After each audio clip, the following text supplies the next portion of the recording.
Makanya kaum muslimin yang dimuliakan oleh Allah, tidak akan tegak agama seseorang, yaitu seorang muslim, tanpa dia berpegang kepada sunnah Nabi SAW. Ini sangat nyata, dan tidak bisa seorang muslim mengingkarinya. Kita ambil satu contoh.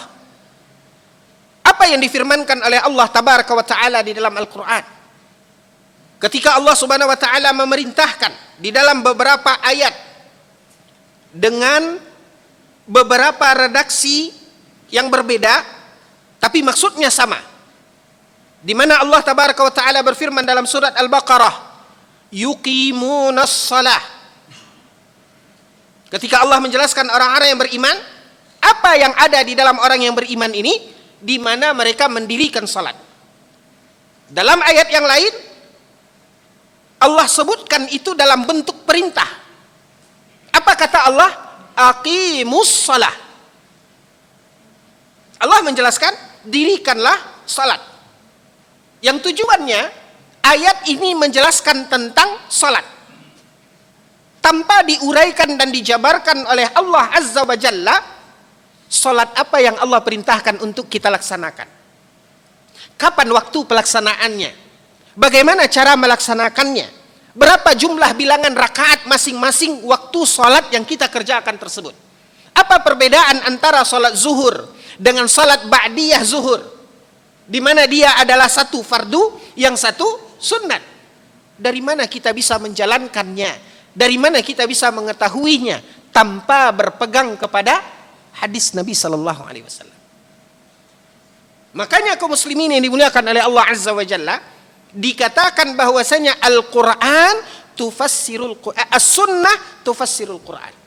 Di mana sunnah itu yang menjelaskan dan menjabarkan serta menafsirkan Al-Quran.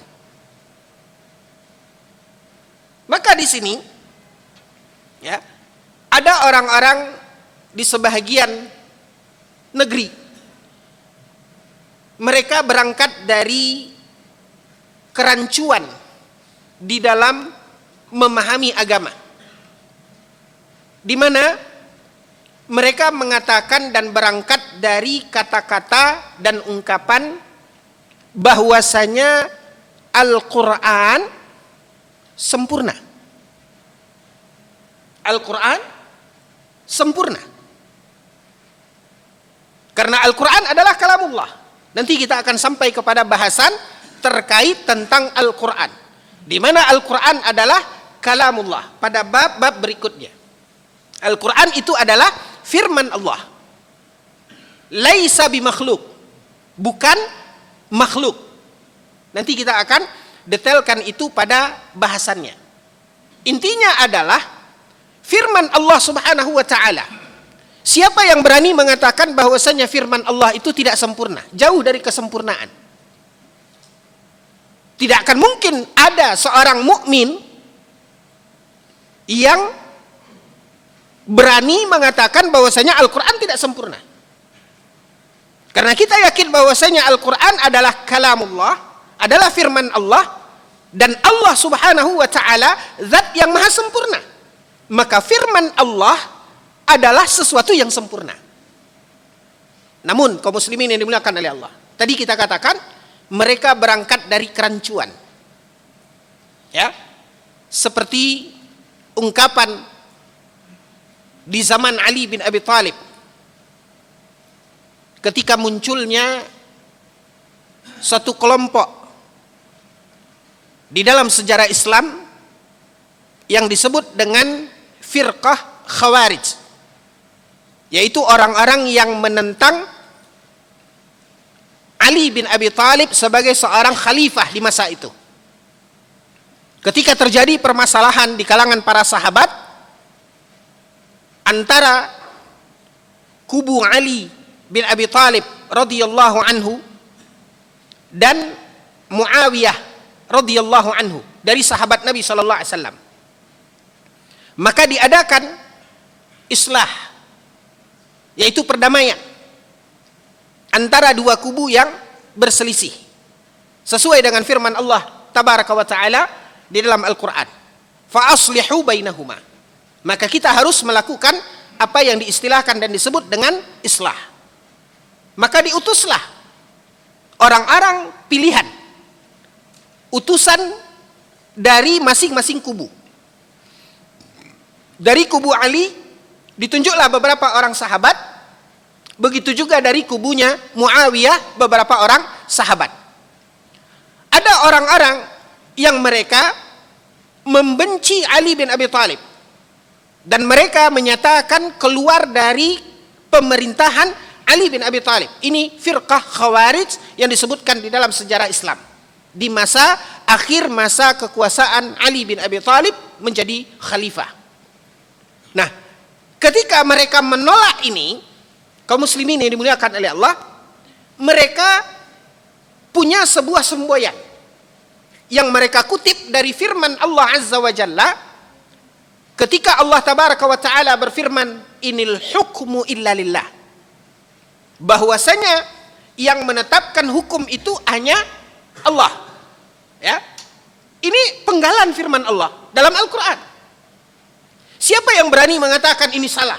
Ini adalah Al-Quran. Ini adalah firman Allah. Ketika Allah Subhanahu wa Ta'ala mengatakan inil hukmu illa lillah. Tapi lihat kecerdasan dan kebijaksanaan Khalifah Ali bin Abi Thalib. Kemudian Ali bin Abi Thalib mengatakan, kalimatu haq yuradu bihil batil. Ini adalah kalimat dan kata-kata yang benar, karena dia penggalan potongan dari ayat Al-Quran. Tapi ada maksud terselubung di sini. Ada maksud di mana mereka ingin mengacaukan program yang terjadi dalam islah antara kaum muslimin. Maka Ali bin Abi Thalib mengatakan kalimatu haq yuradu bihil batil. Ini adalah kalimat yang hak, tapi maksudnya ada maksud yang jelek, yang buruk, yang terselubung di balik kata-kata baik ini. Nah, kaum muslimin yang dimuliakan oleh Allah, muncul sebagian orang berangkat dari kerancuan di dalam pemahaman. Mereka juga menggunakan metode seperti ini. Mereka mengatakan bahwasanya Al-Quran sempurna. Artinya, kalau Al-Quran sempurna, maka kita tidak butuh kepada selain daripada Al-Quran. Inilah yang disuarakan oleh sekelompok orang yang kemudian mereka dikenal dengan sebutan ingkar as-sunnah. Di sebagian wilayah, di sebagian daerah, mereka menamakan diri mereka Qur'aniyin, yaitu orang-orang yang hanya berpegang kepada Al-Quran. Nah, di sini kaum muslimin yang dimuliakan oleh Allah persis sama dengan semboyan dan apa yang dikatakan oleh orang-orang Khawarij, karena mereka punya maksud dan tujuan. Maksud dan tujuannya adalah bagaimana mereka menggoyahkan pondasi yang ditanamkan oleh para ulama berdasarkan Al-Quran dan hadis Nabi Shallallahu Alaihi Wasallam. Bahkan Allah mengatakan dalam Al-Quran, in kuntum tuhibbunallah fattabi'uni. Apa kata Allah dalam Al-Quran?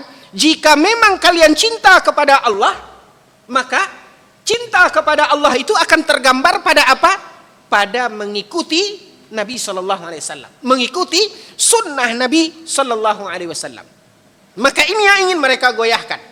Mereka berangkat dari semboyan dan kerancuan di dalam ungkapan mereka dengan kalimat-kalimat yang hak, kalimat-kalimat yang baik, tapi maksud dan tujuannya adalah maksud yang buruk yang terselubung. Ini yang mereka katakan, Quran sempurna. Maksudnya, ungkapan ini benar. Siapa yang mengingkari Al-Quran sempurna? Dan bukan berarti kita mengatakan sunnah Nabi Sallallahu Alaihi Wasallam adalah melengkapi kekurangan Al-Quran. Wala'iyadzubillah. Kita tidak mengatakan itu. Tetapi maksud mereka di sini kaum muslimin yang dimuliakan oleh Allah, mereka ingin melemahkan, di mana mereka ingin mengatakan secara vulgar, tapi tidak keluar dari mulut mereka. Mereka ingin mengatakan kita tidak butuh kepada sunnah Nabi Sallallahu Alaihi Wasallam. Ini maksud dan tujuan mereka. Hal ini pun tergambar. Makanya tadi kita katakan kaum muslimin yang dimuliakan oleh Allah tidak akan tegak agama seorang mukmin ketika dia tidak berpegang kepada sunnah Nabi. Makanya dikatakan sunnah ada bukan berarti melengkapi Al-Quran, tidak. Tapi sunnah dijelaskan oleh Imam Ahmad bin Hanbal, sunnah fungsinya adalah tufassirul Quran, menjabarkan dan menafsirkan apa yang Allah Subhanahu wa taala perintahkan di dalam Al-Quran. Makanya kaum muslimin yang dimuliakan oleh Allah Azza wa Jalla, kalau kita berhadapan dengan orang-orang yang berpemahaman ingkar sunnah ini, yaitu orang yang mengingkari sunnah, atau orang yang menamakan kelompok mereka, diri mereka dengan sebutan Qur'aniyin, maka gampang untuk mematahkan hujjah mereka. Ketika kita berdialog, tinggal kita bertanya kepada dia, apakah Anda sholat? Cuman itu pertanyaannya. Apakah Anda sholat? Kalau jawabannya tidak, buat apa kita lanjutkan dialog? Berarti kita beda agama, kan begitu? Kalau dia katakan sholat, oke, melangkah kita kepada pertanyaan kedua. Sholat apa yang tadi Anda lakukan?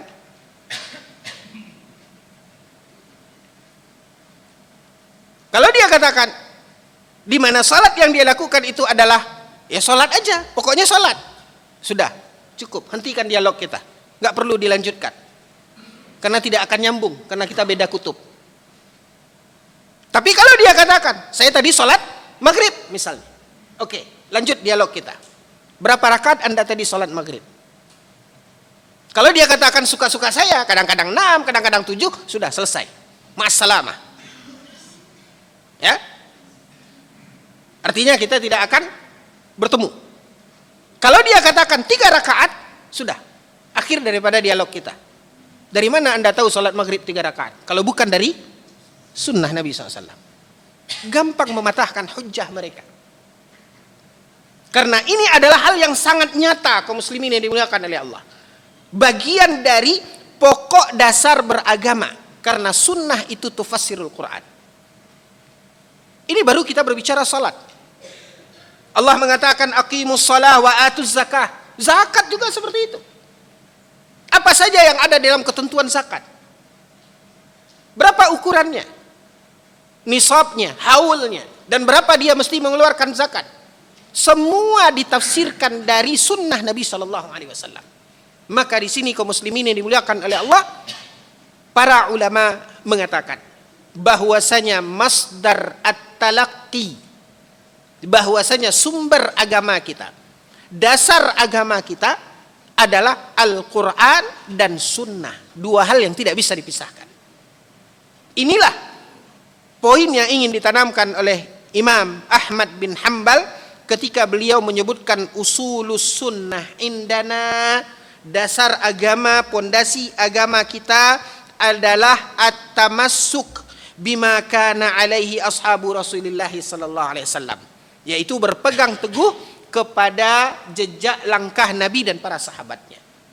Karena mereka lah apa yang mereka dengar, apa yang mereka ucapkan, apa yang mereka lakukan, apa yang dilihat oleh Nabi sallallahu alaihi wasallam pada mereka, kemudian disetujui oleh Nabi sallallahu alaihi wasallam, semuanya itu adalah bagian dari poin yang tufassirul Quran, yang menafsirkan Al-Quran. Wahia dalailul Quran. Dan sunnah adalah dalailul Quran. Ya, apa yang diuraikan sunnah menguraikan apa yang ada di dalam Al-Quran, ditunjukkan oleh sunnah Nabi SAW. Maka ketika Allah perintahkan wa atuz zakah, tunaikanlah zakat. Apa yang mesti dizakatkan? Ada zakat urudut tijarah, zakat perdagangan, ada namanya zakatul mal, dan ini semua ditunjukkan dari sunnah Nabi SAW atau dari hadis Nabi Sallallahu Alaihi Wasallam. Lalu kemudian kaum muslimin yang dimuliakan oleh Allah, kata kunci ya dari pondasi, kata-kata sunnah yang harus kita ikuti di dalam pondasi beragama kita, innama huwa al-ittiba' wa tarkil hawa. Ini kuncinya. Di mana kewajiban kita adalah ittiba', adalah mengikuti, mencontoh. wa tarkil hawa, dan meninggalkan hawa nafsu. Ya. Artinya apa yang dijelaskan di dalam sunnah Nabi Shallallahu Alaihi Wasallam dikatakan oleh Imam Ahmad bin Hanbal, wala tudriku bil uquli walal ahwa.